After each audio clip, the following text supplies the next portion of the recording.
એક ઊંચા ટાવર પરથી એક પથ્થરનું મુક્ત પતન કરાવતા તે t સમયના અંતે જમીન પર પહોંચે છે.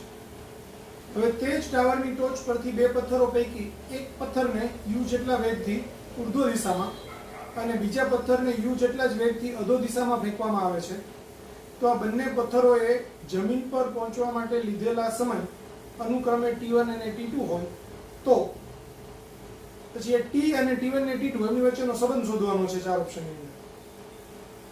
હવે સમજો શું કહેવા માંગે છે. એક ટાવર છે,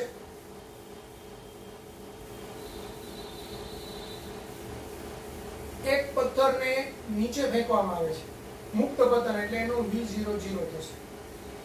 ત્યારે એને નીચે પહોંચવા માટે t સમય લાગે છે.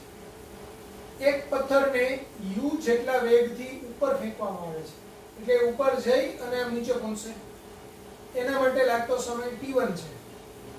એક પથ્થરને નીચે u વેગથી ફેંકવામાં આવે છે એટલે એના માટે v0 છે એ નીચેની બાજુ u થશે અને એને નીચે પહોંચવા માટે લાગતો સમય t2 છે.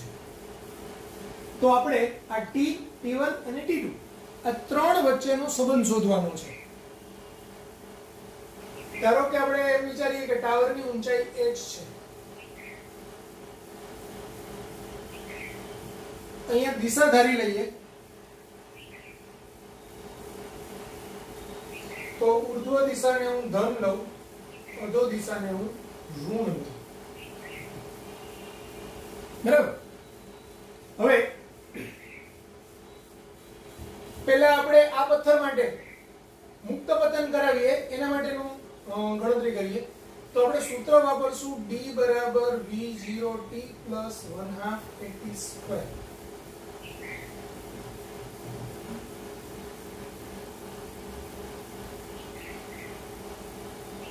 તો મુક્ત પતન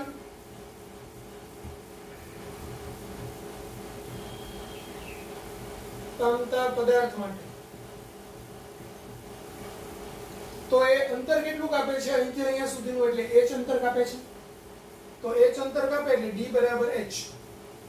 v0 મુક્ત પતન છે એટલે 0 પ્લસ 1/2 અધો દિશાને ઋણ લીધેલું છે, ગુરુત્વ પ્રવેગ અધો દિશામાં જ હોય એટલે -g t². હવે સમજો અધો દિશાને ઋણ લીધેલી છે તો આ h પથ્થર ઉપરથી નીચે આવે છે એટલે અધો દિશામાં છે, એનું સ્થાનાંતર અધો દિશામાં થાય છે એટલે h પણ -h લેવો પડશે. તો બંને બાજુએથી માઈનસ માઈનસ કેન્સલ થાય એટલે h બરાબર 1/2 gt². સમીકરણ નંબર 1. હવે u વેગથી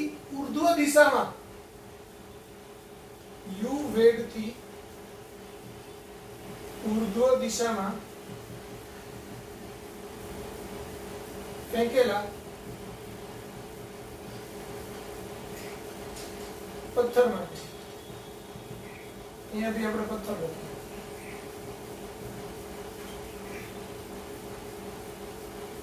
તો હવે ઉર્ધ્વ દિશાને મેં ધન ધારેલું છે કે એનો પ્રારંભિક વેગ u એ ધન આવશે. સ્થાનાંતર અહીંથી અહીંયા જ થાય છે. જો આ એનું પ્રારંભિક સ્થાન એનું અંતિમ સ્થાન તો સ્થાનાંતર અધો દિશામાં થાય છે એટલે h ઋણ આવશે, g ઋણ આવશે, સમય લાગે છે t1. તો -h બરાબર ut1 પ્લસ 1/2 - g t1².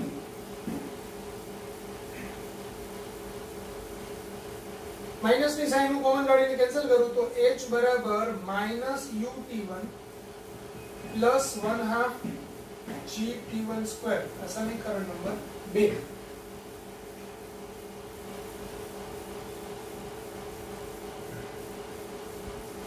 હવે u વેગથી અધો દિશામાં ફેંકેલા પથ્થર માટે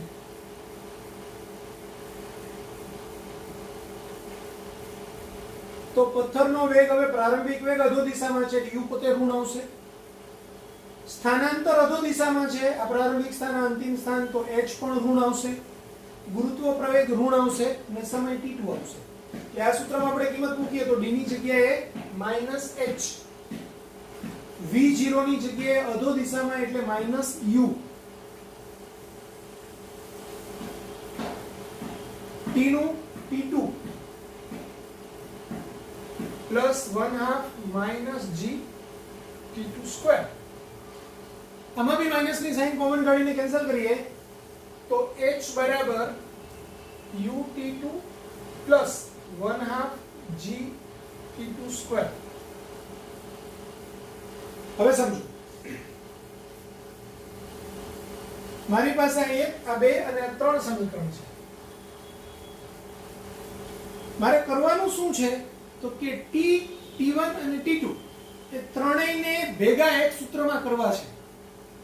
તો ત્રણેયને ભેગા એક સૂત્રમાં કરવા હોય તો હું સમીકરણ 1 અને 2 ને સરખાવી દઉં તો t અને t1 ભેગા થઈ જાય. પછી સમીકરણ 1 અને 3 ને સરખાવી દઉં તો t અને t2 સરખા થઈ જાય. અને પછી એનો ગુણોત્તર લઉં કે કંઈ કરું તો એનાથી ત્રણેય છે એક સૂત્રમાં ભેગા થઈ શકે. તો સમીકરણ 1 અને 2 પરથી સમીકરણ 1 અને 2 પરથી આ બી h બરાબર છે અને આ બી h બરાબર છે તો આના બરાબર આ થશે. એટલે 1/2 g t સ્ક્વેર બરાબર -ut1 plus 1/2 g t1 square. સમીકરણ 1 અને 3 ને સરખાવતા અથવા તો 1 અને 3 પરથી સમીકરણ 1 અને 3 પરથી 1/2 gt સ્ક્વેર h ની કિંમત એ હું અહીંયા મૂકું તો equal to ut2 plus 1/2 gt2 square ut2 plus 1/2 g t2 square. આ સમીકરણ નંબર 4 આપી દઈએ અને 5 આપી દઈએ. હવે આ સમીકરણ 4 અને સમીકરણ 5 એનો ગુણોત્તર લઉં તો આ 1/2 g બેમાંથી કેન્સલ થઈ જાય. તો સમીકરણ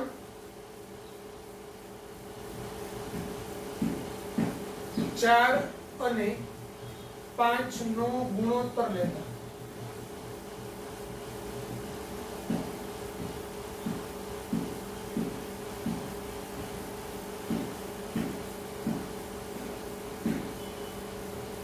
પણ જો આપણે ગુણોત્તર લઈશું તો આ 1/2 gt square 1/2 gt square cancel થઈ જશે. તો પાછું છેલ્લા આન્સરમાં આપણને સમય t નહીં મળે એટલે ગુણોત્તર આપણે નહીં લઈ શકીએ.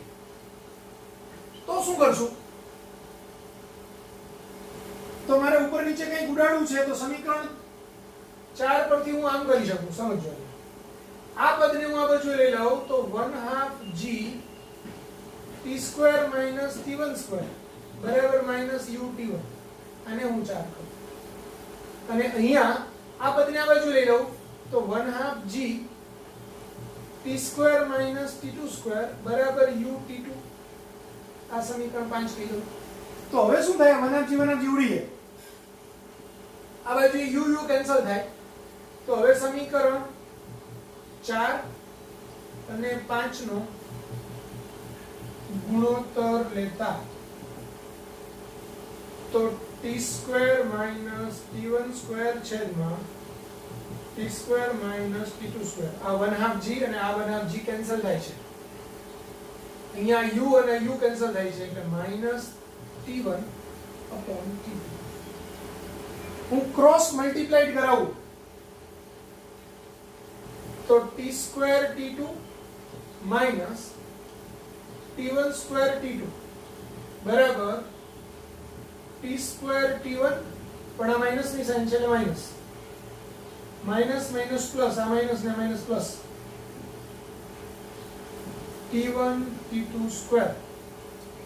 હવે આ બાજુએથી t સ્ક્વેર ને હું આ બાજુ લાવું અને આ બેને પેલી બાજુ લઈ જાઉં તો t સ્ક્વેર t2 વત્તા t સ્ક્વેર t1 બરાબર આ પેલી બાજુએ જાય તો પ્લસ થાય એટલે t1 square t2 plus t1 t2 square.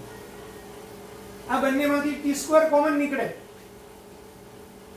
તો t સ્ક્વેર ને અહીંયા હું કોમન કાઢું t સ્ક્વેર આ t2 વત્તા t1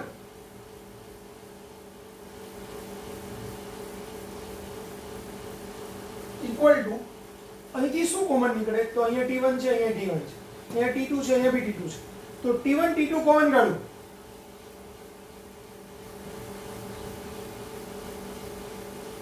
તો બ્રેકેટમાં અહીંયા વધશે T1 ને અહીંયા વધશે T2. એ T1 T2.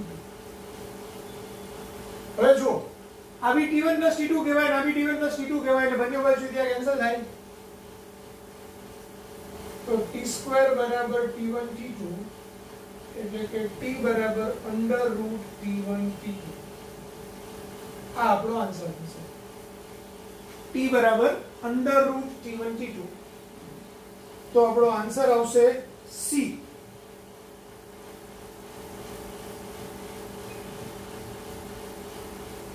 ક્લિયર થઈ ગયું?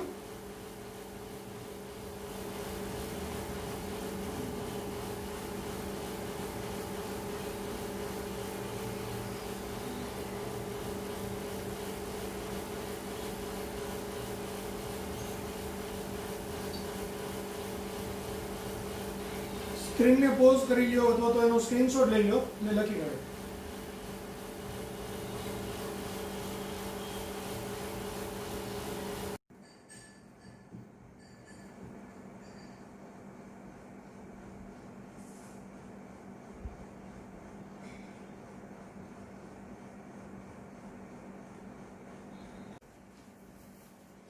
h ઊંચાઈના એક ટાવર પરથી મુક્ત પતન પામતો પદાર્થ ગતિની છેલ્લી સેકન્ડમાં h/3 જેટલું અંતર કાપે છે.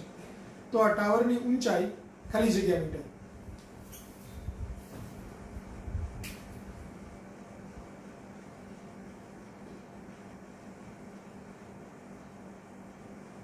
અહીંયા h ઊંચાઈનો ટાવર છે.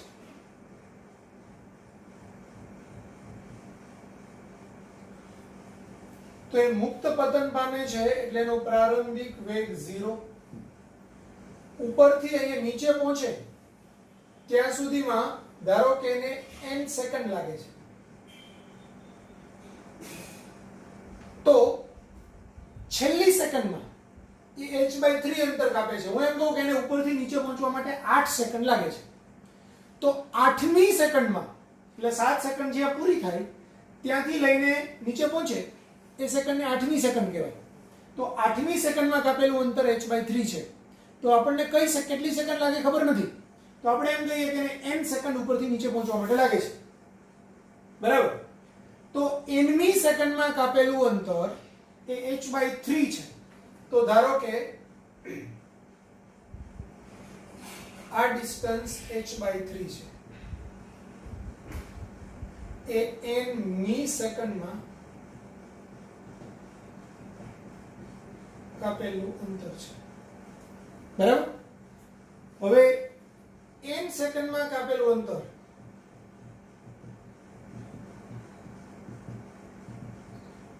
તો એના માટે સૂત્ર આવશે d બરાબર v0t પ્લસ 1/2 at². એમાં એ અંતર કાપે છે h. પ્રારંભિક વેગ 0 છે મુક્ત પતન પ્લસ 1/2 a એટલે માઇનસ g અથવા તો અધો દિશાને આપણે ધન ગણીએ તો પ્લસ g અને n².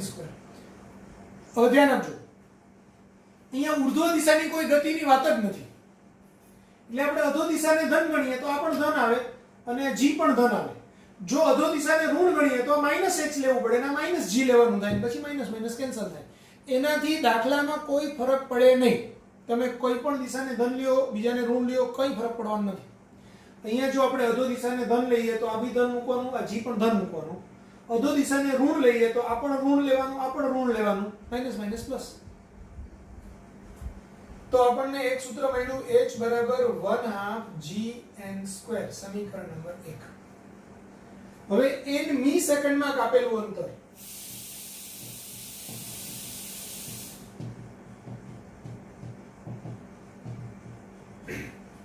તો n મી સેકન્ડમાં કાપેલા અંતરનું સૂત્ર આપણે dn લખીએ તો એનું સૂત્ર હતું v0 a/2 બ્રેકેટમાં 2n - 1.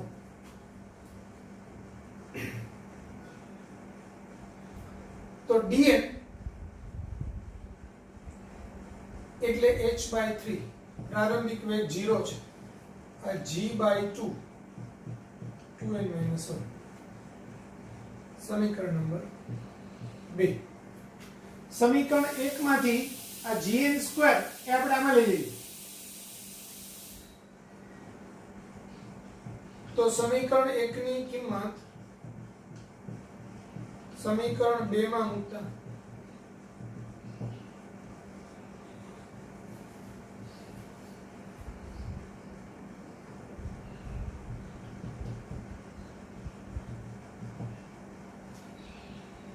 તો 1/3 હવે h ની કિંમત હું બ્રેકેટમાં મૂકું 1/2 gn સ્ક્વેર બરાબર g/2 2n - 1. પણ રકમમાં તમને બ્રેકેટમાં સ્પષ્ટ લખેલું છે g બરાબર 10 મીટર પર સેકન્ડ સ્ક્વેર લો. એટલે આપણે અહીંયા આ 3 * 2 એટલે 1/6 અહીંયા 10 n સ્ક્વેર આ 10 ના છેદમાં 2 2n - 1. તો આ 10 ના છેદમાં 6 એટલે 5 ના છેદમાં અથવા તો બંને બાજુએ સીધું જ 10 10 કેન્સલ કરો. અહીંયા 2 કેન્સલ થાય તો અહીંયા આવશે 3. તો n²/3 બરાબર 2n - 1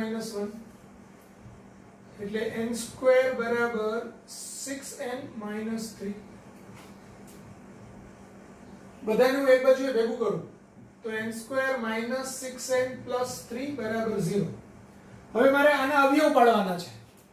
તો -6 ને મારે એવા બે ભાગ પાડવા પડે કે જેથી એનો ગુણાંક સરવાળો 3 થાય પ્લસ. તો એવું કંઈ શક્ય નથી બનવાનું કારણ કે 6 નું -5 ને -1 બરાબર. તો એટલે એવા કોઈ અવયવ નહીં પડે. તો હું શું કરી શકું સમજજો. મારે આને પૂર્ણ વર્ગ પદાવલી કરવી હોય તો હું આમ લખું ને n² - 6n + 9 તો આ n - 3 એનો સ્ક્વેર થાય. પણ અહીંયા તો +9 છે ને અહીંયા તો +3 છે તો મારે આમાંથી 6 બાદ કરી નાખાય. થાય આવું? આ 9 - 6 એટલે +3 થઈ ગયું. હવે આ જે પદ છે એને હું આમ લખી શકું n - 3 એનો સ્ક્વેર -√6 એનો સ્ક્વેર = 0.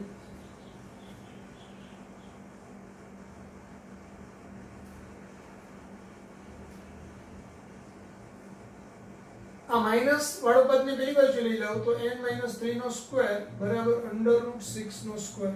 વર્ગમૂળ લઉં તો n - 3 બરાબર √6 એટલે n બરાબર 3 પ્લસ √6.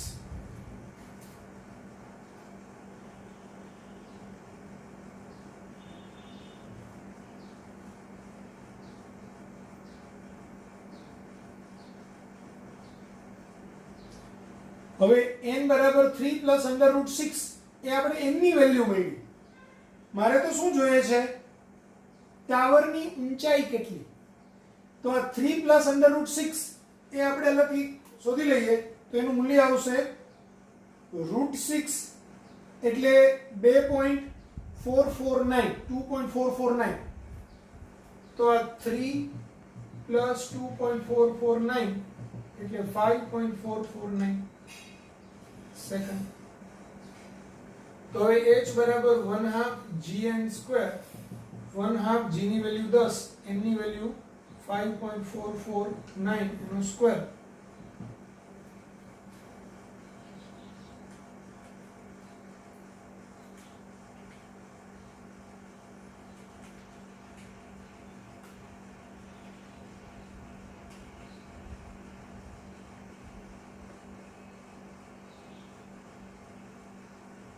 (5.449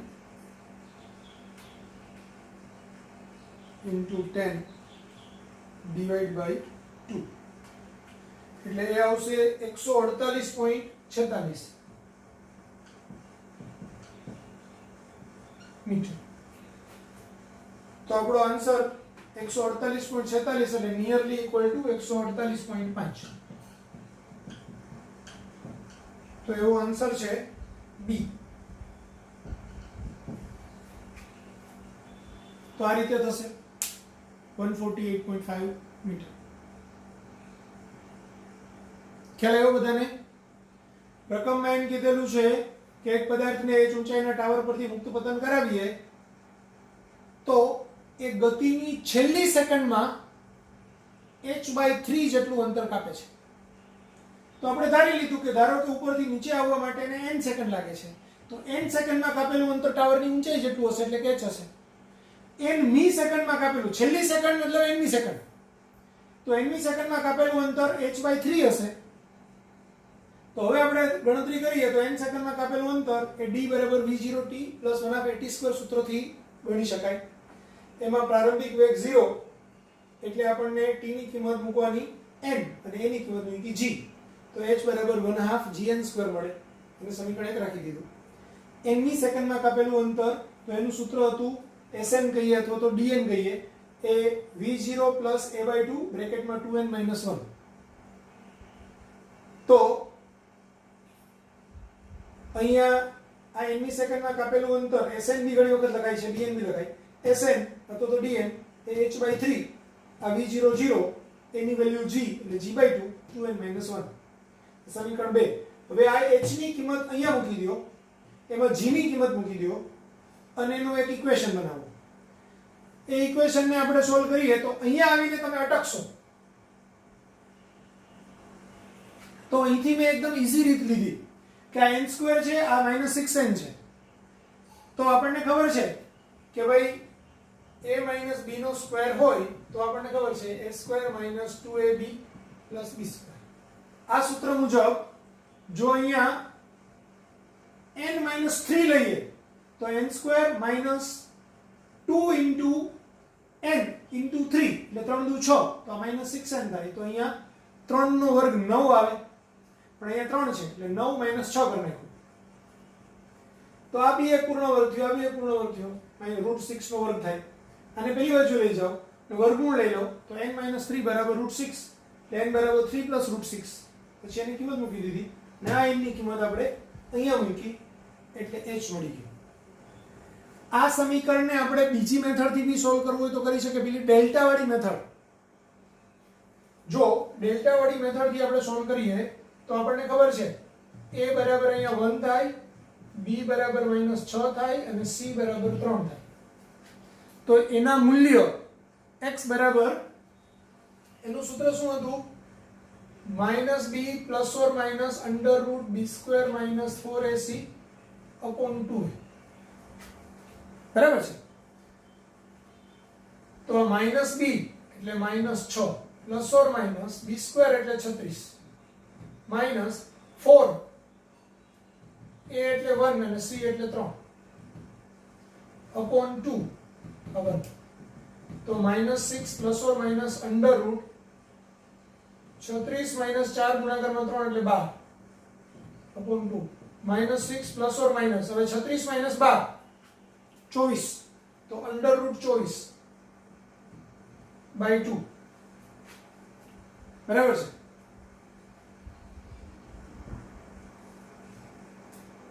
આ b બરાબર -6 છે, સોરી, એટલે અહીંયા આગળ માઈનસ આવશે એટલે પ્લસ થઈ જશે. આને 6 ± √24 એટલે એને આપણે ગણવું હોય તો 6 ગુણાકારમાં 4, 6 ચોક 24 એટલે 2√6 થાય /2. 2 બેને હું સેપરેટ આપી દઉં તો 3 ± √6 બરાબર. તો આપણે અહીંયા ધન મૂલ્ય લીધેલું છે, તો 3 + √6 એટલે આપણને 5.449 સેકન્ડ મળે. અને એના પરથી પછી આપણે ટાવરની ઊંચાઈ શોધી શકીએ. એટલે આપણો આ જ આન્સર આવ્યો 3 + √6. અહીંયા બી એક્ચ્યુઅલી છે ને વર્ગમૂળ લઈએ તો ± √6 આવે, એટલે આના બી ± આવે તો આમાં બી ± આવે છે એક્ચ્યુઅલી. આ રીતે થશે.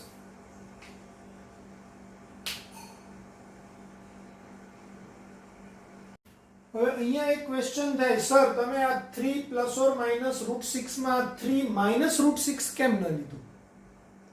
તો સમજો આપણા રકમમાં n મી સેકન્ડ છે, તે ત્રીજી સેકન્ડ, ચોથી સેકન્ડ, પાંચમી સેકન્ડ, 5.6 મી સેકન્ડ, પણ એ સેકન્ડ છે t ની વેલ્યુ 1 કરતા મોટી હોવી જોઈએ તો છેલ્લી સેકન્ડ આવે ને એક, બરાબર, છેલ્લી 1 સેકન્ડ.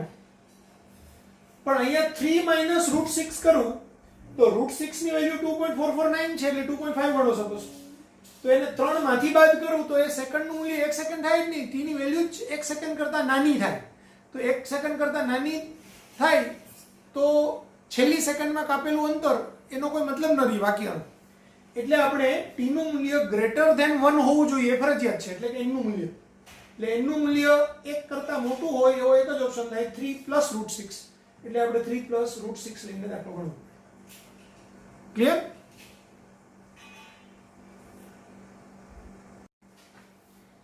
એક રોકેટને 20 મીટર/સેકન્ડ ના પ્રવેગથી ઉર્ધ્વ દિશામાં ફેંકવામાં આવે છે. હવે 10 સેકન્ડ બાદ તેનું એન્જિન બંધ કરી દેવામાં આવે છે. તો રોકેટે પ્રાપ્ત કરેલી મહત્તમ ઊંચાઈ ખાલી છે. g = 10 મીટર/સેકન્ડ લો. તો 20 મીટર/સેકન્ડ ના પ્રવેગથી ઉર્ધ્વ દિશામાં એક રોકેટને ફેંકવામાં આવે છે. એટલે રોકેટનો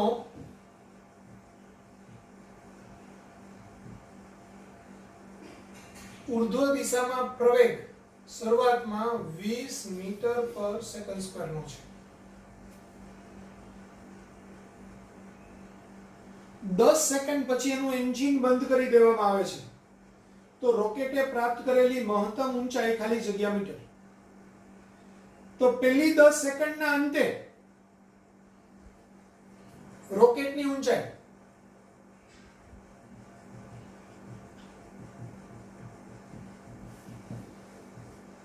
તો h = v0t + 1/2 at². h ને હું h1 કહું તો પ્રારંભિક વેગ 0 હતો, 1/2 a એટલે 20 અને આ 10 સેકન્ડનો વર્ગ એટલે આ 10 થશે ને આ 10 નો વર્ગ 100, 100 ગુણાકારમાં 10 એટલે 1000, એટલે 1000 મીટર. પેલા રોકેટ છે એનો વેગ, એટલે ટૂંકમાં રોકેટ છે તે ઉપરની બાજુએ ગતિ કરશે ત્યારે 10 સેકન્ડ સુધી એ પ્રવેગી ગતિ કરે છે અને ઉર્ધ્વ દિશામાં એનો પ્રવેગ 20 મીટર/સેકન્ડ² છે. તો 10 સેકન્ડ સુધીમાં એને અંતર કાપ્યું કેટલું? 1000 મીટર. 10 સેકન્ડના અંતે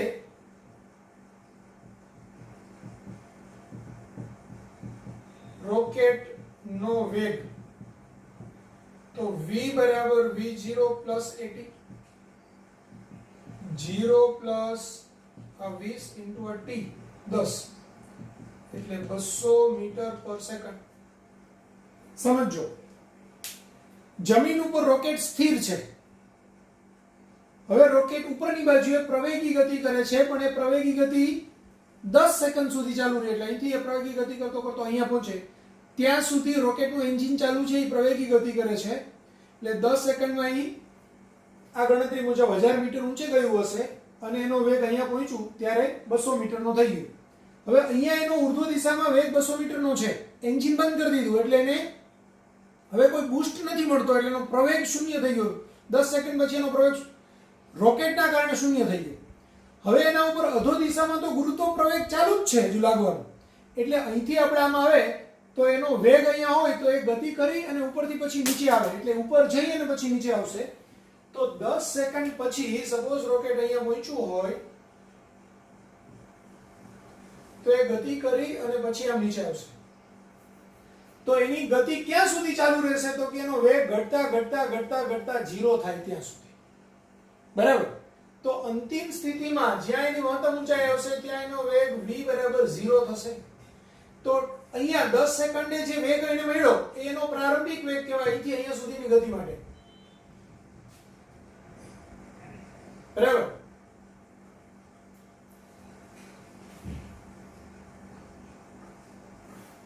તો એન્જિન બંધ કર્યા બાદ રોકેટે પ્રાપ્ત કરેલ ઊંચાઈ તો રોકેટે કાપેલું અંતર. તો અહીંયા સૂત્ર v² - v02 = 2ad. અંતિમ વેગ 0, પ્રારંભિક વેગ 200, 2 ગુરુત્વ પ્રવેગ એટલે -g એટલે -10 ડાયરેક્ટ લખું છું અને d એટલે h2.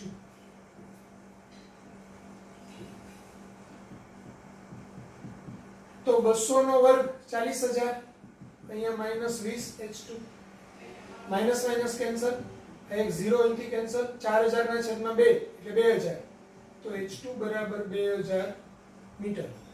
તો રોકેટે પ્રાપ્ત કરેલી મહત્તમ ઊંચાઈ, રોકેટે પ્રાપ્ત કરેલી મહત્તમ ઊંચાઈ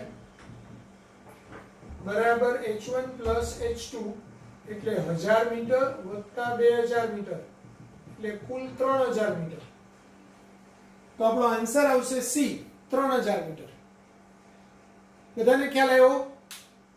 10 સેકન્ડ સુધી રોકેટ ઉપરની દિશામાં 200 મીટર આપણે 20 મીટર પર સેકન્ડ સ્ક્વેરના પ્રવેગથી ગતિ કરે છે અને 10 સેકન્ડ પછી એનું એન્જિન બંધ થઈ જાય છે. એન્જિન બંધ થાય ત્યારે બી એને કંઈક વેગ છે, એ વેગના જોરે એ ઉપરની બાજુએ ગતિ કરતો કરતો મહત્તમ ઊંચાઈએ પહોંચશે. મહત્તમ ઊંચાઈનો વેગ 0 થાય એટલે ગણતરી બે તબક્કામાં કરવાની છે. પહેલા રોકેટનો પ્રવેગ ઉર્ધ્વ દિશામાં છે ત્યારે એને કાપેલું અંતર એ h1, ત્યારે એને 10 સેકન્ડના અંતે પ્રાપ્ત કરેલો વેગ 200 મીટર પર સેકન્ડ એ v બરાબર v0 પ્લસ at થી થાય. પછી એન્જિન બંધ થઈ ગયું ત્યારે હવે એને માત્ર પ્રારંભિક વેગ છે અને અંતિમ વેગ 0 છે અને એ ગુરુત્વ પ્રવેગની અસર હેઠળ ગતિ કરે છે એટલે a બરાબર -10 લેવું પડશે g. એના પરથી એને કાપેલું અંતર h2 અને પછી h1 પ્લસ h2 એટલે રોકેટે પ્રાપ્ત કરેલી મહત્તમ ઊંચાઈ. આ રીતે દાખલો છે.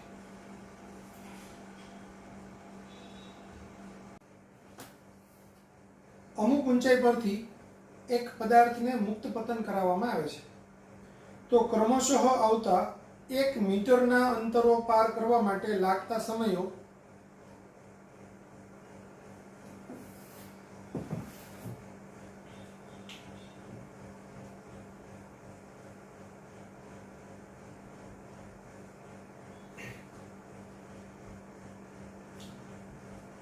તો અહીંથી ધારો કે પદાર્થને મુક્ત પતન કરાવવામાં આવે છે ત્યારે એનો પ્રારંભિક વેગ v0 બરાબર 0 થશે.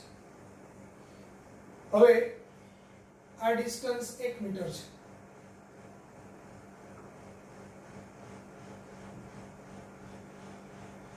આ બીજું 1 મીટર છે.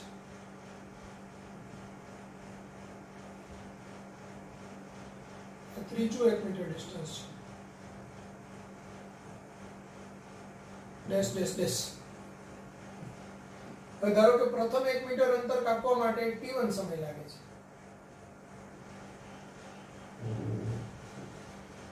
ત્યાર પછીનું 1 મીટર અંતર કાપવા માટે t2 સમય લાગે છે. ત્યાર પછીનું 1 મીટર અંતર કાપવા માટે t3 સમય લાગે છે. Dash dash dash. તો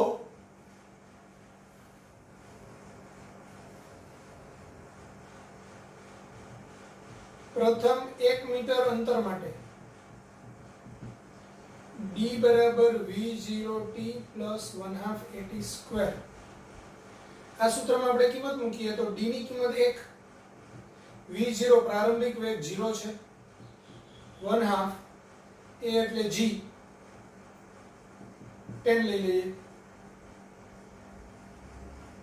અને t સ્ક્વેર એટલે t1 સ્ક્વેર. તો t1 સ્ક્વેર બરાબર 2 * 1/10 એટલે 1/5.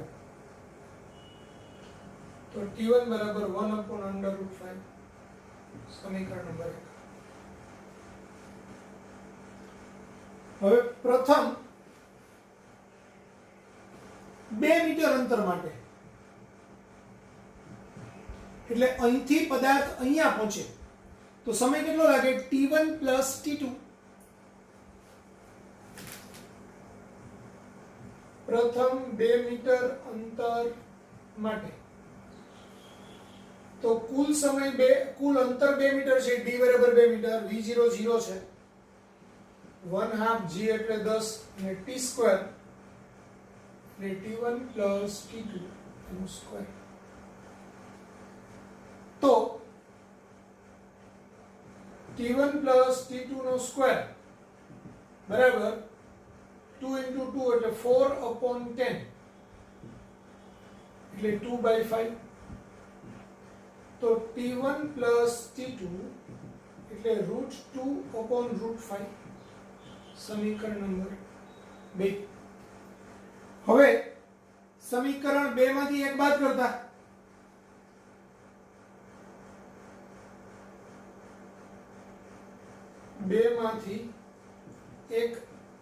કરતા તો t1 plus t2 minus t1, તો આ બાજુએ √2/√5 minus 1/√5, એટલે આ minus t1 ને plus t1 કેન્સલ, એટલે t2 બરાબર √2 minus 1/√5. આ સમીકરણ નંબર 3. પછી પ્રથમ 3 મીટરનું અંતર માટે 3 મીટર અંતર માટે તો કાપેલું કુલ અંતર હવે અહીંથી લઈને અહીંયા સુધીનું છે. તો d બરાબર 3 મીટર, v0 0 જ, પ્લસ 1/2 g એટલે 10 અને t એટલે t1 plus t2 plus t3 એનો સ્ક્વેર. કારણ કે અહીંથી અહીંયાનું અંતર થાય 3 મીટર, 1 + 1 + 1, તો સમય લાગે t1 + t2 + t3.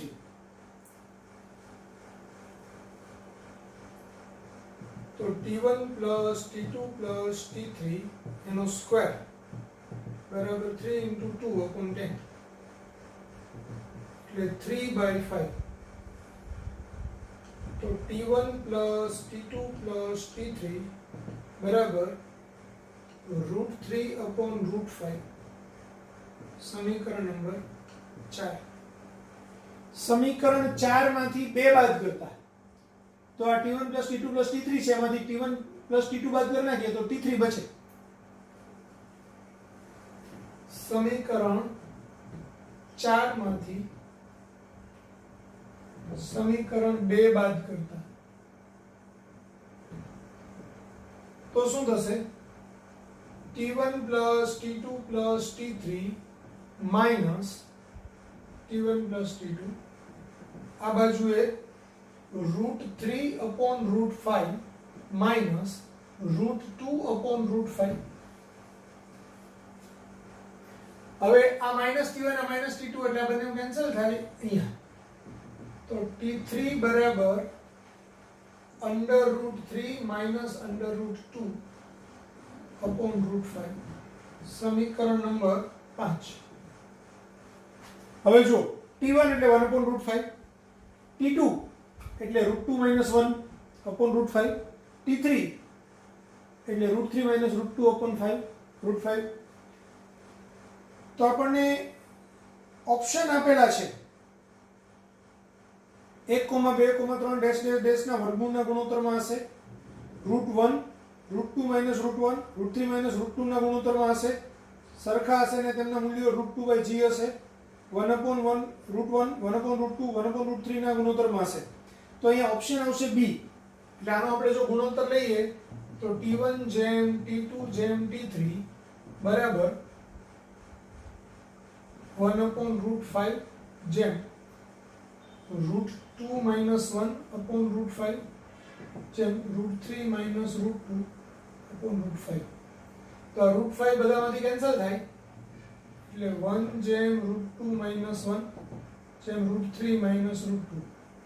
આને આપણે આમ કહી શકાય √1 જેમ √2 - √1 જેમ √3 - √2 ડેશ ડેશ ડેશ, પછી √4 - √3, √5 - √4 એ રીતે કન્ટિન્યુ થાય. તો આપણો ઓપ્શન આવશે બી. એટલે આન્સર આવશે બી.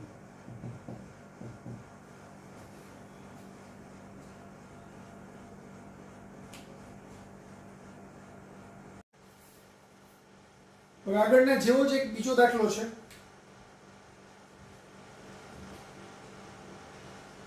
ગુરુત્વાકર્ષણની અસર હેઠળ મુક્ત પતન પામતા પદાર્થોએ પ્રથમ, દ્વિતીય અને તૃતીય સેકન્ડમાં કાપેલા અંતરનો ગુણોત્તર. જો આગળના દાખલામાં એમ હતું કે પહેલું 1 મીટર અંતર કાપવા માટે લાગતો સમય, બીજું 1 મીટર અંતર કાપવા માટે લાગતો સમય, ત્રીજું 1 મીટર અંતર કાપવા માટે લાગતા સમયનો ગુણોત્તર. બરાબર? અહીંયા ઊંધું છે. પહેલી 1 સેકન્ડમાં કાપેલું અંતર, બીજી 1 સેકન્ડમાં કાપેલું અંતર, ત્રીજી 1 સેકન્ડમાં કાપેલું અંતર, એનો ગુણોત્તર.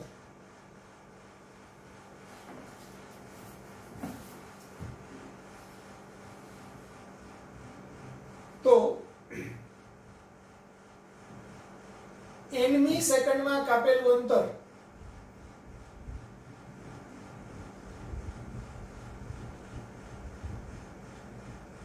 એનું સૂત્ર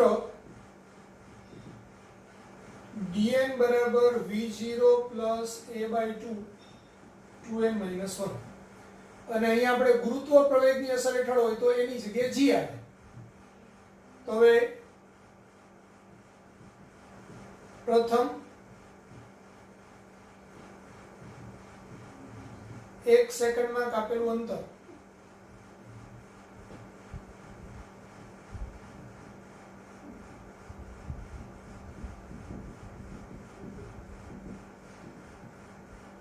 એને d1 કહું. મુક્ત પતન પામે છે એટલે v0 0 એની જગ્યાએ g 2 અહીંયા 1 - 1 એટલે આ 2 - 1 એટલે 1 થશે એટલે આ આન્સર આવશે g/2. દ્વિતીય સેકન્ડમાં કાપેલું અંતર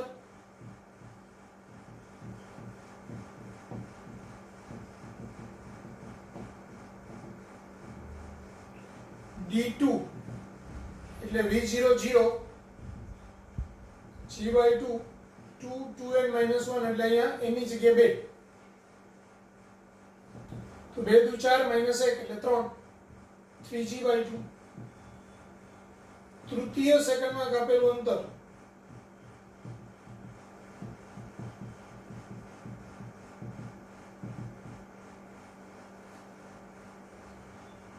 તો d3 એટલે 0 પ્લસ g/2 2 અહીંયા 3 - 1 તો 3 દુ 6 - 1 એટલે 5 તો 5g/2. આના પરથી d1 જેમ d2 જેમ d3 બરાબર g/2 જેમ 3g/2 જેમ 5g/2 એટલે g/2 કેન્સલ થાય તો 1 જેમ 3 જેમ 5 આ આપણો આન્સર આવશે. તો 1 જેમ 3 જેમ 5 એટલે એ આન્સર આવશે.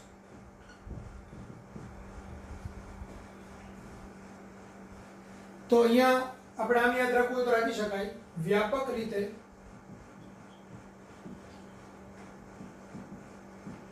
પ્રથમ d અંતર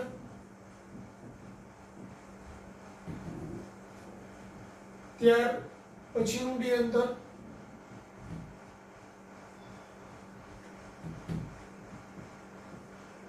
એમ ક્રમશઃ આવતા d અંતર કાપવા માટે લાગતા સમયો t1 જેમ t2 જેમ t3 ઇક્વલ ટુ √1 જેમ √2 માઇનસ √1 જેમ √3 માઇનસ √2 આ એક ગુણોત્તર આવે. હવે પ્રથમ 1 મીટર પછીનું 1 મીટર પછીનું 1 મીટર તો બી એ સમય છે √1 જેમ √2 માઇનસ √1 જેમ √3 માઇનસ √2 એવો ગુણોત્તર આવે. પ્રથમ 2 મીટર પછીનું 2 મીટર ત્યાર પછીનું 2 મીટર તો બી આ જ આવે. પહેલું 5 મીટર પછીનું 5 મીટર તેના પછીનું 5 મીટર તો બી આ જ આવે. પ્રથમ 1 કિલોમીટર પછીનું 1 કિલોમીટર પછીનું 1 કિલોમીટર તો આ જ ગુણોત્તર આવે. એટલે વ્યાપક રીતે પ્રથમ ડી અંતર ત્યાર પછીનું ડી અંતર ને ત્યાર પછીનું ડી અંતર એવા કોઈ બી સરખા અંતરો કાપવા માટે લાગતા સમયોનો ગુણોત્તર હંમેશા આ જ આવે. એટલે દાખલો તમને ફેરવીને ગમે તેમ પૂછી શકે, જવાબ બદલાવાનો નથી. પ્રથમ ડી અંતર પછીનું ડી અંતર ને એના પછીનું ડી અંતર એવું ક્રમશઃ ડી અંતરો આવતા જતા હોય તો એના માટેનો સમયનો ગુણોત્તર t1 જેમ t2 જેમ t3 એ √1 જેમ √2 માઇનસ √1 જેમ √3 માઇનસ √2 જેમ ડેશ. હજુ આપણે આગળ લઈએ તો √4 જેમ √4 માઇનસ √3 પછી √5 માઇનસ √4 એવું કન્ટિન્યુઅસ ચાલે. ક્લિયર? એવી જ રીતે સમય માટે પ્રથમ t સમય ત્યાર પછીનો t સમય એમ ક્રમશઃ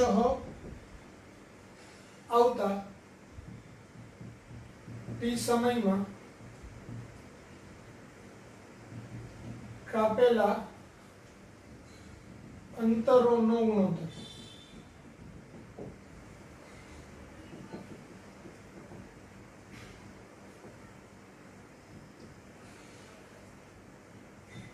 તો d1 જેમ d2 જેમ d3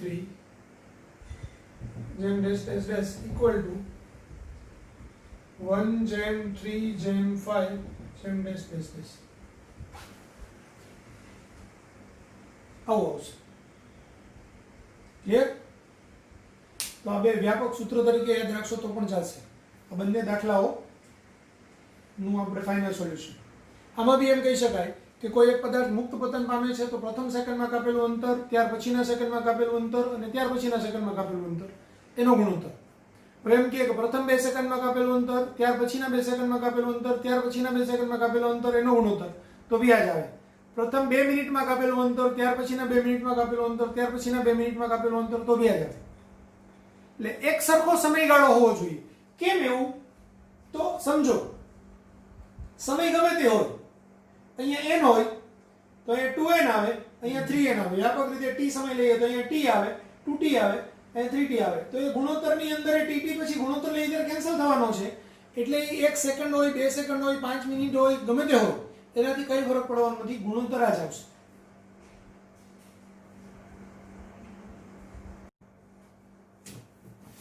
એક બસ 1 મીટર પર સેકન્ડ સ્ક્વેરના પ્રવેગથી ગતિની શરૂઆત કરે છે. 48 મીટર પાછળ રહેલો માણસ આ બસને પકડવા 10 મીટર પર સેકન્ડના વેગથી દોડે છે. તો આ માણસ ખાલી જગ્યા સમય પછી બસને પકડી શકશે. એટલે એક બસ છે, આપણે આમ વિચારીએ કે અહીંયા એક બસ છે, અહીંયા એક માણસ છે. બસ અચળ પ્રવેગી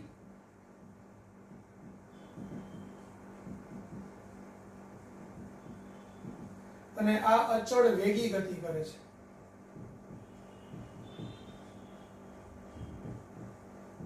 બરાબર?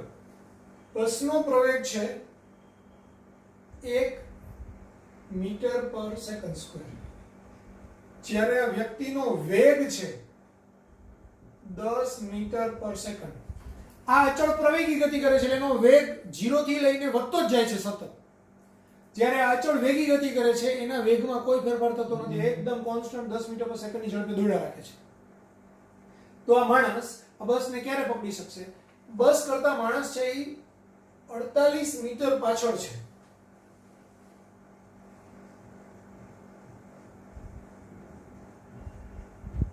બરાબર? તો પહેલા આપણે ધારી લઈએ, ધારો કે માણસ t સમયમાં બસને પકડે છે.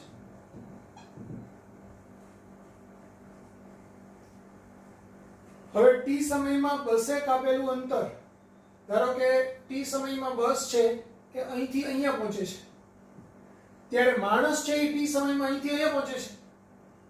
બસે t સમયમાં કાપેલું અંતર ધારો કે x મીટર છે.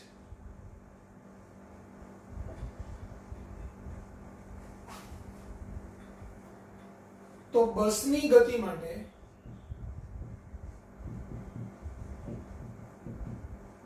d બરાબર v0t પ્લસ 1/2 at સ્ક્વેર. તો બસે t સમયમાં કાપેલું અંતર કેટલું? x. બસનો પ્રારંભિક વેગ કેટલો છે? અહીંયા v0 સ્થિર સ્થિતિમાંથી શરૂઆત કરે છે એટલે v0 0 છે. બસનો પ્રવેગ 1 મીટર પર સેકન્ડ સ્ક્વેર નો છે, t સ્ક્વેર. તો x બરાબર t સ્ક્વેર બાય 2 સમીકરણ 1. હવે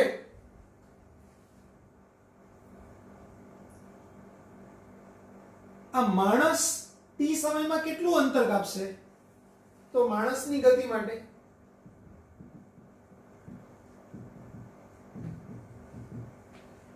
d બરાબર vt, કારણ કે માણસ તો અચળ વેગી ગતિ કરે છે એટલે એમાં પ્રવેગ છે જ નહીં, તો વેગ બરાબર અંતરના છેદમાં સમય, એટલે અંતર બરાબર વેગ ઇન્ટુ સમય. તો d એ x વત્તા 48 મીટરનું અંતર કાપશે, કારણ કે માણસ તો અહીંથી અહીંયા પહોંચે છે ને, તો અહીંથી અહીંયા પહોંચે માણસ, તો એને x મીટરનું અંતર કાપ્યું અને 48 મીટરનું વધારાનું અંતર કાપ્યું. ત્યારે માણસનો વેગ 10 મીટર પર સેકન્ડનો છે અને સમય t. આ સમીકરણ નંબર 2. સમીકરણ 1 ની કિંમત 2 માં મૂકતા, 1 ની કિંમત 2 માં મૂકતા, તો આ t²/2 વત્તા 48 બરાબર 10t. તો t² 48 ગુણાકારમાં 2 એટલે 96 બરાબર 20t. અને આ બાજુ લાવું તો t² - 20t વત્તા 96 બરાબર 0. હવે -20 અને આ બાજુ એ 96 છે અને એનો ગુણાકાર 96 થવો જોઈએ +96 અને એનો સરવાળો છે એ -20 થવો જોઈએ. તો 12 × 8 -12 ને -8 એની બેનો ગુણાકાર +96 થાય. તો આ t² -12t -8t +96 બરાબર 0. t કોમન કાઢું તો આ t - 12 આમાંથી -8 કોમન કાઢું તો આ t - 12 બરાબર 0. t - 12 અને t - 8 બરાબર 0. એટલે t - 12 બરાબર 0 અથવા t - 8 બરાબર 0. તો t બરાબર 12 સેકન્ડ અથવા t બરાબર 8 સેકન્ડ. હવે આપણો આન્સર શું આવશે? 8 સેકન્ડ કે 12 સેકન્ડ? સર એ તો બે ઓપ્શન આવ્યા, બે આવી શકે ને. જવાબ આવશે 8 સેકન્ડ. શા માટે? માણસે બસને પકડી લીધી પછી બસમાં બેસી ગયો, તો એ તો પહેલા 8 સેકન્ડ આવે ને. 8મી સેકન્ડે બસમાં બેસી ગયો, તો પછી 12મી સેકન્ડ આવવાની જ નથી. એટલે સાચો જવાબ આવશે 8 સેકન્ડ અને ઓપ્શનમાં બી 12 સેકન્ડ આપ્યું જ નથી, 8 સેકન્ડ જ છે. એટલે આપણો આન્સર આવશે બી.